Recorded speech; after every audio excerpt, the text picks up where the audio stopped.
이 김건희 특검이 김건희 씨의 도이치모터스 주가 조작 의혹 등 사건에 대법원 선고 연기를 신청했습니다. 무상 여론조사 사건과 관련해 김 씨와 공범인 윤석열 전 대통령 사건 선고 결과를 반영한 이 추가 의견서를 제출하기 위해서인데요. 취재기자 연결해서 자세하게 알아보겠습니다. 이준혁 기자, 이 특검의 연기 신청 왜 이루어진 겁니까? 네, 한마디로 어제 유죄가 선고된 윤석열 전 대통령의 여론조사 무상수수 의혹 1심 판결을 그만큼 중요하게 보고 있기 때문으로 보입니다. 특검은 해당 판결 내용을 반영한 추가 의견서 제출을 위해서 선고기일 연기 신청서를 대법에 냈다고 밝혔는데요. 앞서 어제 법원은 윤 전 대통령의 정치자금법 위반 혐의에 대해 징역 2년과 추징금 1,396만 3,600원을 선고했습니다. 김건희 씨의 앞선 1, 2심 판결에서 모두 무죄가 나온 것과는 대비되는 결과입니다. 윤 전 대통령 부부는 지난 2021년 6월부터 2022년 3월까지 명태균 씨로부터 58차례에 걸쳐 2억 7천만여 원어치 여론조사 결과를 무상으로 받은 혐의 공범으로 기소돼 있습니다. 특검으로서는 같은 혐의에 대해서 정반대 판결이 나온 만큼 이를 발판 삼아 상고심에서 결과를 뒤집기 위해 막판 총력전에 나선 거로 풀이됩니다. 네, 그러니까 부부에 대한 판단이 어제 극명하게 엇갈린 거라고 볼 수 있겠죠? 네, 그렇습니다. 기존 김건희 씨 사건 1, 2심 재판부들은 명 씨가 윤 전 대통령 부부만을 위해 여론조사를 한 게 아니고 사전 계약이나 지시도 없었다고 봤습니다. 반면 어제 윤 전 대통령 재판부는 명 씨와 윤 전 대통령 부부 사이에 여론조사와 정치적인 조언을 주고받기로 한 암묵적인 합의가 있었다고 판단했습니다.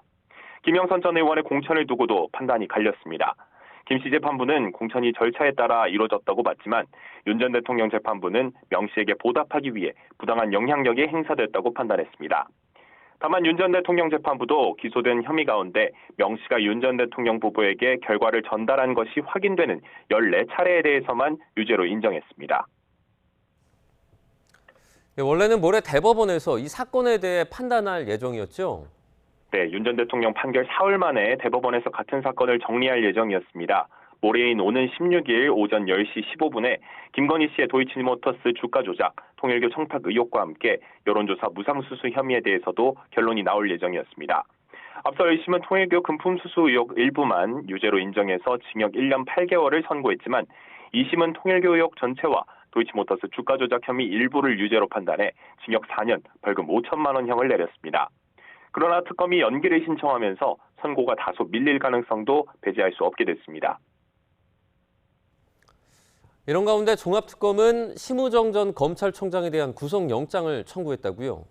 네, 2차 종합특검이 심우정 전 검찰총장과 전무곤 전 대검찰청 기획조정부장에 대해서 구속영장을 청구했습니다. 내란 중요임무종사와 직권남용 권리행사 방해 혐의입니다.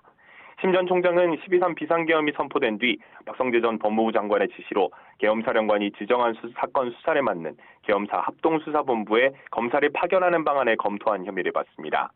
박 전 장관의 내란죄 1심 판결문에는 심 전 총장이 박 전 장관과 계엄 선포 이후 3차례 통화하며 합수부 인력 파견을 논의하고 이어서 대검 간부와 연락했다는 내용이 담겼습니다. 지금까지 사회부에서 전해드렸습니다.